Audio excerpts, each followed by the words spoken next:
Hey everybody, Kyle here with another Tax Talk Tuesday update. But before I get started, can I just say how surprised I am that we're already halfway through the month of June. I have no idea where 2021 is going. Um, Parts of it, though, feel like it was 10 years ago. I guess I just have no concept of time anymore. But in what might be my worst segue of the year, as time marches on, we are learning more and more about what the Biden administration wants to see in terms of tax changes.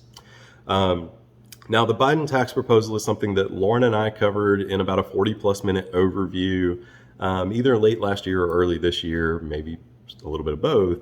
Like I said, time hard to grasp right now. But in late May, the Biden administration released its Green Book, which is the most comprehensive yet consolidated look at what his tax proposal is yet. Now, there's a whole lot packed in it. I think it's about 100 pages, a little more, and who knows how much legislation that could actually turn into. What I wanted to spend my time on today is perhaps the biggest proposal or the biggest change that the proposal puts out to the way that capital gains are taxed.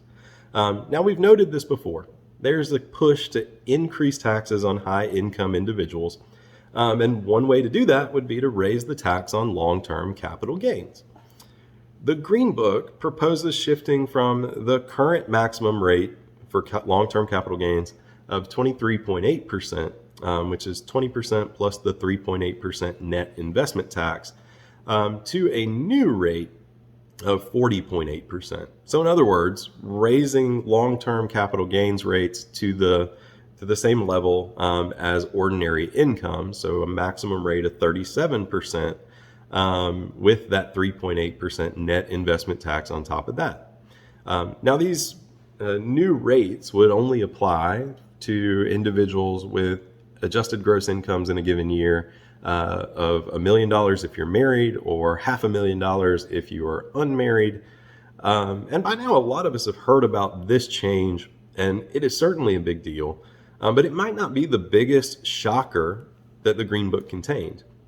And if you've really been paying attention, the one I'm about to mention is really not a shock, but it is definitely in the Green Book, and it is a very big deal. So the title of biggest shocker slash biggest change might go to the part of the proposal that eliminates what's known as the step up in basis.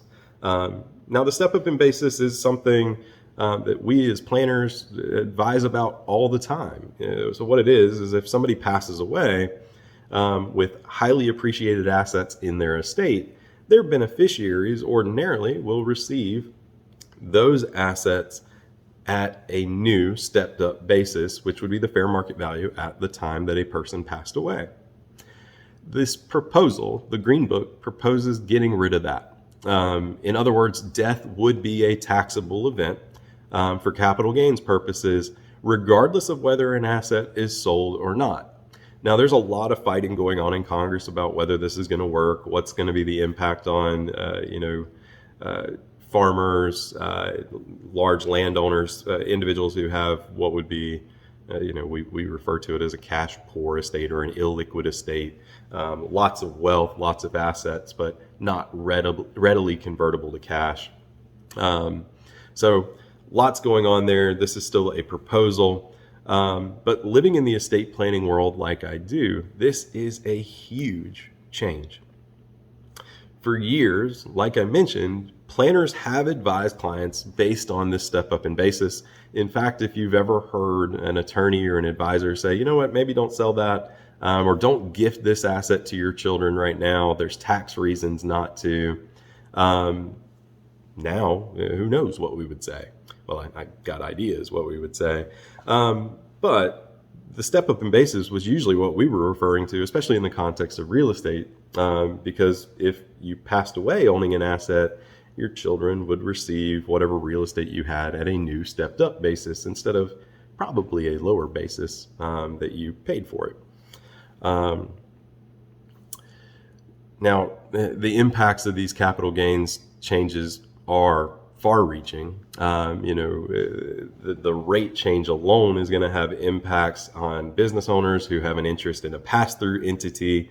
So if that pass-through entity sells capital assets, there's going to be a higher capital gains burden that flows through to the individual. For individual business owners who are selling or interested in selling their company, they're going to have to wrestle with, do I increase the sales price to cover the additional capital gains burden that's associated with selling your business? And like we've mentioned, it's important for high net worth individuals to recognize that this capital gains change and any capital gains taxes due at your death would be on top of any estate taxes due if you haven't done that type of planning. So this is a complete shift in how capital gains are dealt with. And if nothing else, it's important to start thinking about how you would deal with it. I'm not talking about doing that on your own. Talking with your advisor, your attorney, your financial advisor, your accountant. Even though this is a proposal, this is not law, now's a good time to start meeting with that advisory team. I know we're having an increasing number of these types of appointments. And if you'd like to talk through these changes in more detail, feel free to reach out to us. There may be some strategies to consider to ease the impact of some of these changes on your individual picture. There's other things going on that we want to capture and make sure that we're discussing. The Green Book lays out a lot of potential changes.